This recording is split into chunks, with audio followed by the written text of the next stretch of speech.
In front of me are 3 high-end systems, and today I will talk about which system I prefer for the purpose of portraiture.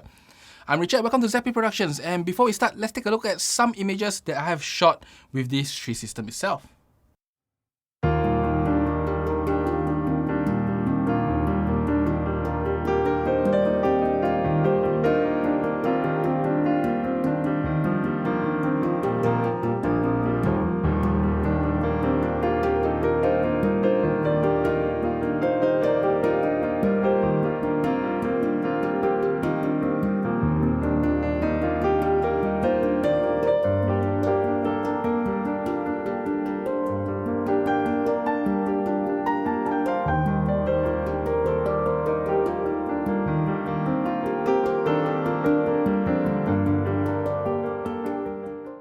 Now, I have shot all the photos just now with this 3 system. There are other varieties and combinations that I use, but these 3 are kind of the combination that I would prefer for each individual system I own today.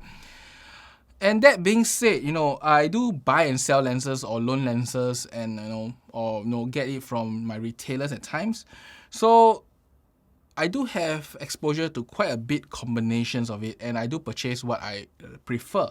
And these are kind of what I prefer today. So let's introduce each of them. This is the GF80mm 1.7 with the GFX100. Now this setup is probably the oldest setup I have. The GFX100 has been with me since its launch sometime. This is the R3 with the 85mm f1.2. This is a new camera. The 85mm 1.2 has been with me for a long time too. And then the Sony here, the A1 together with the 35mm f1.4 GM. This is a relatively new setup. I only got it in 2021. Now, among these 3 setups, you've seen the images just now. Let me run you through which image has been shot with which camera itself. The GFX100 with the GF80mm is the images that you are seeing now. And personally, I think that the GFX series do produce to me the most pleasant image. And also as a photographer, as editor, it produces me an image that I prefer to edit the most. It has a lot of latitude, a lot of dynamic range, a lot of pixels to crop around, shift things around.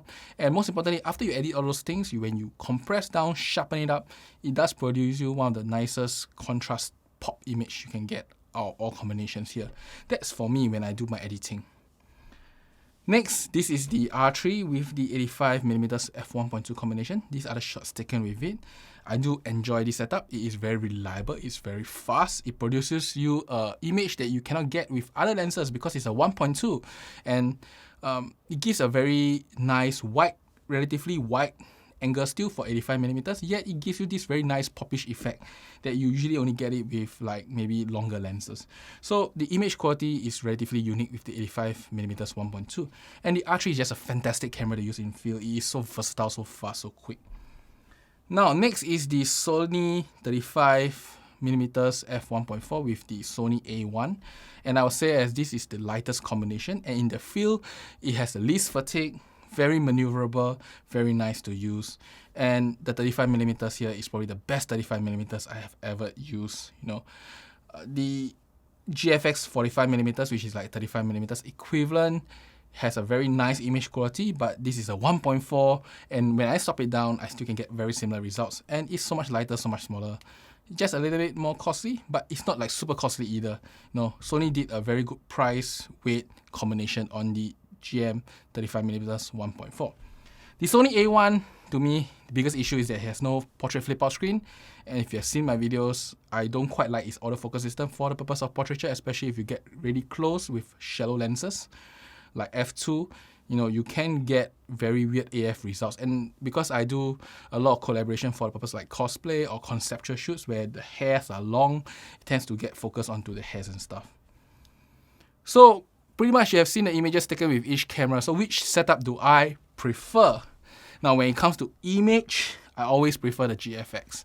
The image from the GFX system with the GF80mm f1.7 is just so, literally I would say it's tasty. I can literally probably lick it or something. So nice to edit. As a photographer, as long as your computer don't hang when you edit a 100 megapixel photo, it is the most enjoyable image to edit and deal with. And when you take the whole experience is very, it just feels very, I think, slow and planned out. But maybe because the camera is slow. Yeah. Image quality, the GFX. Now, when it comes to really using it for portraiture, it's a tie between the Sony A1 and the Canon. The Canon R3 with the 85 1.2 is really fantastic. Gives you a really nice result. And as I said, the R3 is just a fantastic camera to use in the field. And I prefer the autofocus of the R3 and R5 series over the Sony A1s for the purpose of portraiture. However, that said, the combination is heavy. The 85 1.2 is really heavy of a setup. And, pretty much I will use it if I need 85mm, but if not, I will not use it because it's quite heavy in the field to really utilize it. And this is a camera that I will actually bring out in the field, unlike the GFX series itself. While the Sony A1 is very versatile, very nice to use, it's just that I don't prefer the autofocus. It has no portrait flip-out screen. So if you ask me when it comes to usability, I think both are similar. But if you really want me to put a finger on which system I would prefer, I would say I would prefer the Canon system a little bit more, because the 85 1.2 do produce an image that is slightly more different than the other 85mm in the market. And the R3 is just a really fantastic camera to use. It's just the overall combination here is quite weighty. And I know some people will just tell me to go and exercise and carry weights and stuff, but that's not it, because you want to enjoy the portrait process, not trying to tire yourself instead. This is just what I feel. Now, if I was given a much lower budget, I know all these three are really expensive, and some of you will say that this is costly cameras, that's why you get the results. No, I don't think so. There are alternatives to it. If you are looking for image quality, you want to get a GFX system, there is offers the GFX100S and the GFX50. The GFX50 is actually a very good camera because it has now finally IBIS, so you can do in lower shutter. And the 50 megapixel camera do produce you an image that is still better than full frames. So if you don't need the autofocus speed, I think the GFX50S Mark II together with a GF50mm f1.7 will produce you some of the tastiest photo you can ever look at as a photographer, other than autofocus, which is not what we are talking about when we talk about GFX. And then for the other two, I will highly recommend to get the R5 rather than the R3. The R5 is still a better choice for portraiture for most people out there. Unless you love action portraits, then the R3 is a better choice for the FPS and stuff.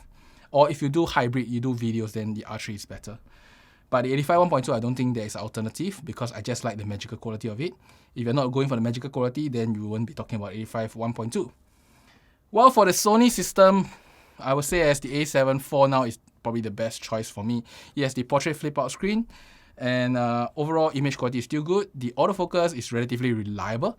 So with the 35 1.4 GM and the A7 IV with the flip-out screen, I think it's a lot more usable, to me at least.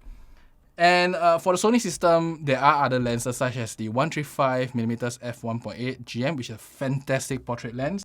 So one more thing is, what about Nikon? I have used Nikon before and I love their 1.8 lenses. I think their 1.8 lenses are fantastic. They are on par with higher lenses just at 1.8. So I highly recommend those lenses. The only thing is the body, but maybe at the point of time when I was testing, it wasn't the latest firmware yet, because the last time I tested is like Z6 and Z7 with their newer firmware. So maybe I'm not accurate anymore. The newer firmwares do add eye detection, and I've seen the Z6 II demo before. It seems to be a lot better. So maybe, the Z6 II and the Z7 IIs are really good cameras. I've just yet to test them out. But the Z9 is definitely really good. I mean, everybody is trying and saying that the autofocus is on par with this. So the Z9 with the 1.8 lenses are fantastic, but the Z9 is a bit costly still. If the Z6 II and the Z7 IIs can do the autofocus reliably, I will recommend them together with the 1.8 lenses. That's how I would recommend. Overall though, within these three systems, if I can only choose one, really only choose one of them, I'll take the Canon R3 with the 85 1.2. But if not, I'll take my wife's R5 with the 85 1.2. But if not, if you have lower budget, just now whatever I recommend is probably the better choice.